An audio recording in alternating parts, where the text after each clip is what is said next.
الدنيا اهتزت. ايه الحكاية؟ ايه الخبر؟ خبر في كل مكان. علماء الذرة في أمريكا كلهم اختفوا فجأة. مفيش حد عارف هما فين ولا مصيرهم ايه. الصحف قالت إن الاختفاء ده غريب وإن وراه مجموعة من الجواسيس لبعض الدول، بس الحقيقة كانت غير كده خالص. الحقيقة لا يمكن أن تخطر على عقل بشر ولا خيال أي صحفي. ايه اللي حصل؟ تعالوا نعرف مع بعض. راجل قاعد على الكرسي أمام الدفاية في القصر الكبير بتاعه، كان بيقرا خبر عن علماء الذرة في أمريكا إنهم عملوا أبحاث جديدة، وإنهم بعد سنة هيعملوا قنبلة نووية أقوى من القنبلة اللي اترمت على هيروشيما وناجازاكي في اليابان في الحرب العالمية التانية. قام الراجل من مكانه، والراجل ده كان اسمه آل كابوني. ده كان من أشهر رجال العصابات الأمريكية، وكان صاحب ملايين، وكان اعتزل العمل الحرام بعد تحذير الدكاترة ليه من مرض في القلب. بس موهبته لسه موجودة في التخطيط والتدبير، ونفوذه لسه موجود بنفس القوة. وبالمال والحيلة خطف علماء الذرة الأمريكيين وحطوهم في القصر بتاعه، ودعاهم على العشاء، وقدم لهم أكل من أفخر أنواع الأطعمة. وفي نهاية العشاء رفع الكاس بتاعه وقال لهم: في نخب العصابة، عفوا أقصد في نخب اتحاد علماء الذرة. رئيس الاتحاد كان قلقان، مش عارف الخطأ ده مقصود ولا لأ. رجع تاني يكمل كلامه: أنا بعتلكم وجبتكم القصر بتاعي علشان أكرمكم، بس يا ريت تسامحوني على الطريقة اللي جبتكم بيها. أنا خفت أبعت لكم دعوات ما تهتموش بيها.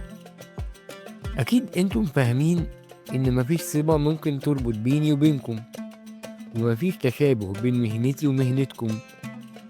يمكن الكلام ده يكون صح، أنا مش وقح علشان أقول إني بطل زيكم.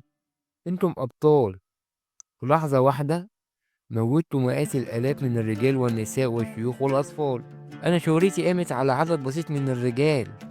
في شيكاغو كان عدد القتلى لا يزيد عن 500 راجل، وأعواني كانوا كتير قوي.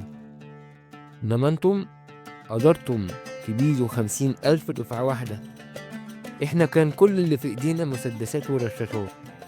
ما خطرش على بالنا إن المستقبل هيكشف عن رجال زيكم ليهم كل القدرة ديت وفي قلوبهم كل الجرأة دي. أنا فعلا حاسس بالخجل. اللي إحنا عملناه جنب اللي انتوا عملتوه لعب عيال. أنا منحوني لقب عدو الشعب رقم 1. الحمد لله إن زماننا فات. انتم فعلا الأبطال الحقيقيين. اسمحولي بالأصالة عن نفسي وبالنيابة عن عصابتي أو جماعتي إني أحييكم وأرفع كاسي في نخب مجدكم. ليحيى الرجال الجدد. تحية للعصابة الجديدة، أقصد الاتحاد الجديد. شرب الكاس وقعد على الكرسي بتاعه بأدب وتواضع، ونظر للأرض ولم يرى رؤوسهم ولا العرق الذي عليها. سكون، صمت. بعد وقت قليل نهض رئيس الاتحاد وجميع الأعضاء، وانتهت الوليمة، ثم انصرف العلماء إلى بيوتهم، لا يجرؤ واحد منهم على النظر إلى الآخر، واقترحوا أن يبقى هذا الأمر سرا. آل كابوني ما نامش في الليلة دي. كان متأكد إن حياته اقتربت من النهاية، وإن ختمها الختام اللي يليق بيه، وإنه أسلم عرش الجريمة إلى من يستحق هذا العرش، وإن خطبته كانت خطبة وداع رائعة. دلوقتي يقدر يستريح، أحس بالسعادة. في آخر الليل جاتله نوبة قلبية، مات. بس الصدفة إن في الصحف بتاعت اليوم التاني أراد القدر أن يتكلم. الصحيفة فيها صورة آل كابوني بجوار صورة رئيس الاتحاد.